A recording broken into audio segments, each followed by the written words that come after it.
Hello, I've never done one of these before, so forgive me if it's a bit strange. It's all very new to me. I've been thinking about doing a little video for a while because I've been thinking about what I wanted to know, both when I was at school in sixth form, thinking about studying psychology or thinking about becoming a psychologist, and then later on after my undergraduate degree when I was working out how best and I could go into a career as a psychologist and what kind of psychologist I might want to be.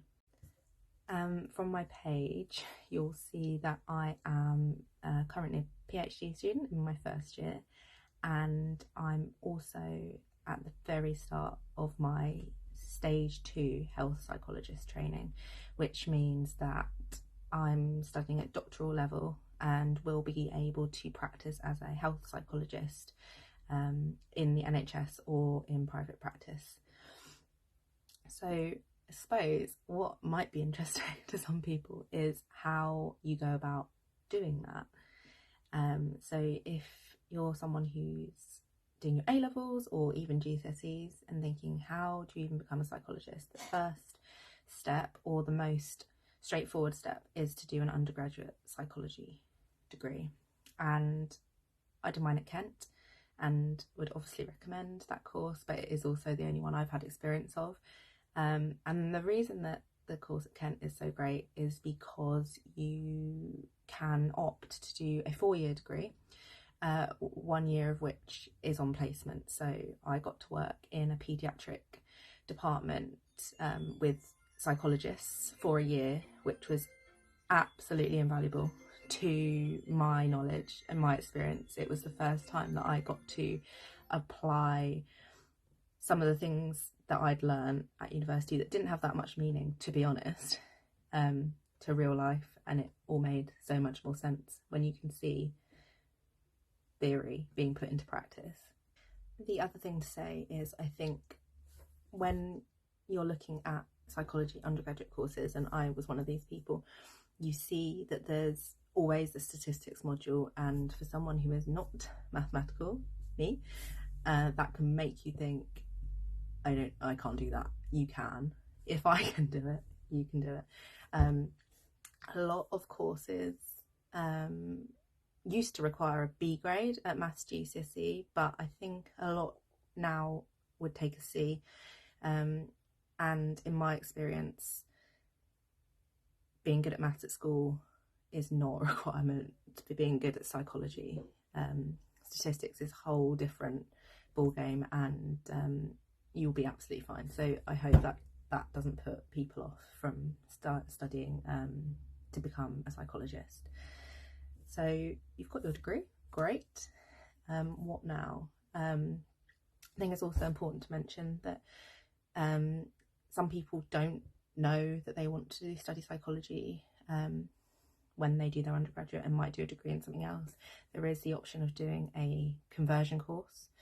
I don't know too much about it because I've not done that, but I believe it's a 1-year postgraduate qualification that gets you to a similar level as if you had done the psychology undergraduate, but there's lots online about that possibility. There's so many different types of psychologists. There's clinical, forensic, occupational, health. More than that, those are sort of the main ones that get discussed, and I imagine, and I definitely was a bit like, what do all these types of psychologists do? Oh, or educational psychologists, that's another main one as well. I think clinical psychology, as I've said before, is often promoted as the main training that people go on to do, and a lot of it's very competitive, and a lot of people are attracted to it, working in mental health settings. But it's also worth noting that that is the one funded route. That's not to say that you can't get funding to do the other types of training, but I think that's why it's so discussed and so competitive, because if you do get accepted to do clinical training, you are funded in most cases to do that, which obviously makes it more accessible to a lot of people, which is great. But there is a lot of value in the other psychological professions, and we need funding for those too. But I think people get put off because they think, oh, I can't become a health or education or a forensic psychologist because I can't afford it. But it doesn't have to be that way. After your undergraduate degree, some people go straight into a master's. I didn't do that. I wanted to get some clinical experience, so I applied for assistant psychologist jobs and worked for nearly 5 years in child health, child and adolescent mental health services, so that's CAMS, and eating disorders services, and just learned so much from doing that. Would highly recommend. Obviously have to think that I know those jobs are really competitive and difficult often to get, and they're also not the only route into getting experience. So it's also very valuable experience to work as a healthcare assistant or in a research role, which I'll talk more about in a minute, but it's definitely not the only route, and people do go on to become psychologists without working as an assistant psychologist. And while I was there, I did my low intensity cognitive behaviour therapy training, which enabled me to do some more in-depth individual work with young people, which I absolutely loved, and has set me up quite nicely now that I'm doing my trainee health psychology training.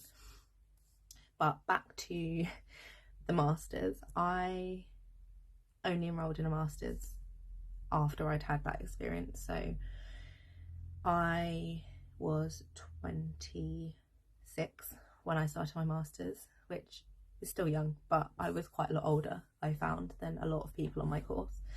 And I chose to do the masters in health psychology at UCL, and that counts as your stage one. It's called stage one of becoming a health psychologist.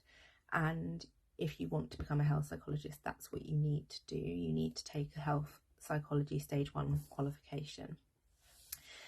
And in that year, you cover the general competencies of being a health psychologist, and you tick a box essentially, which enables you to go on to your second stage of training, which eventually will lead to you being qualified.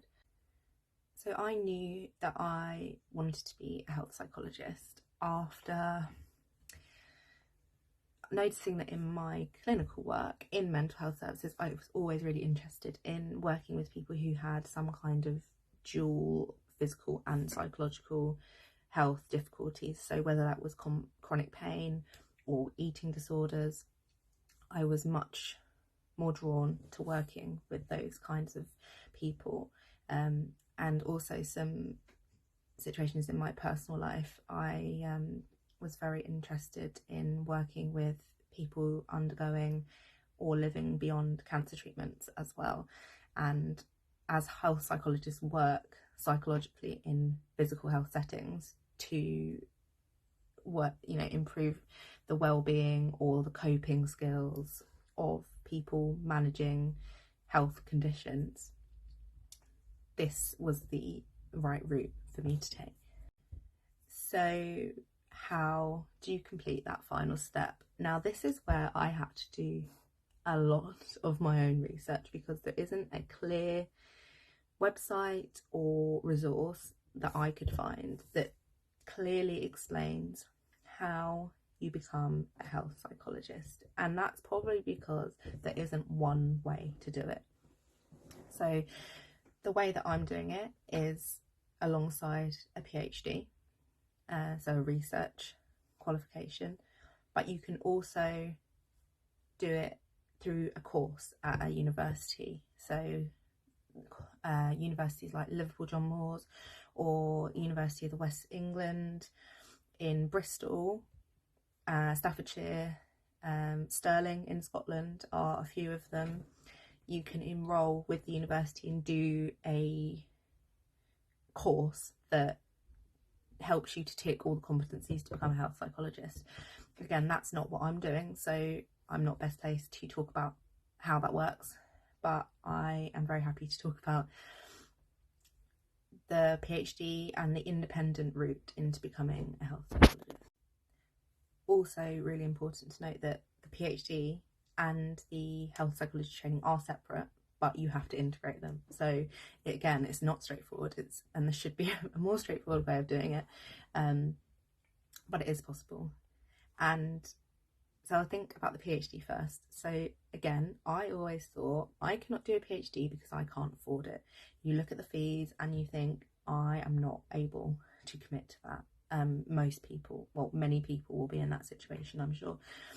And I'm actually on a fully funded scholarship, which I'm very, very grateful for, meaning that my tuition fees and sort of living costs are paid for through what's called a stipend. So I get paid a certain amount of money every 3 months, I think, in order to study for my PhD, which is amazing.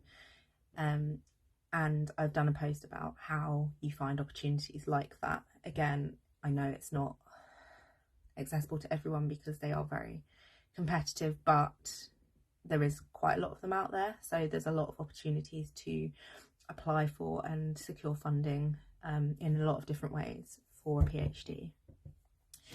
With the Stage 2 health psychology training, you have to enrol with the British Psychological Society, and I'll put a link of their page which explains a bit more about that process. You do have to pay fees to enrol on the Stage 2 qualification, and I can't find a way around that at the moment. But what I thought was quite encouraging was that you don't have to pay it all up front. You can pay it in instalments, and because you often work alongside doing your Stage 2, it makes it a little bit more accessible for people, because you can use some of your salary to pay, or do a direct debit to pay for your course. Again, it's not ideal, and it does mean that that isn't particularly accessible for everybody, but it is doable. And if you're like me and doing lots of things at once, I do have a paid job as a research assistant 2 days a week, and that money helps me, along with my stipend for my PhD, to pay for my Stage 2 training. You also have to find a supervisor. There's a list of available supervisors on the BPS website, and they will help you to compile your portfolio and make sure you meet all the competencies of a health psychologist. You could do a whole separate video about the different psychology competencies that you have to meet, and that's one for another time. But finding a supervisor will help you to ensure that you're meeting those requirements. One of the big benefits of doing the independent Stage 2 training like me is the PhD. Most people end up doing a systematic review as part of their PhD, and you can then use that to tick off some of your competencies as a researcher in your Stage 2 training. So it's almost like 2 birds, 1 stone. You can borrow bits of the PhD to go towards your health psychologist qualification, which is excellent. So that's a pro of doing them together. Again, I think you have to be quite good at managing your time doing so many things at once, but it is doable. And well, actually ask me again in a couple of years' time. I'm just at the beginning, but it is possible. And yeah, there's a lot of different routes and options out there. But yeah, if this can be of any help to anyone, then that's great, because I've trawled the internet trying to find advice on how to become a health psychologist, and there's not that much out there. There's some really great people on Instagram, but yeah, there's limited out there. So yeah, I hope this is helpful, and yeah, any questions, more than happy to help.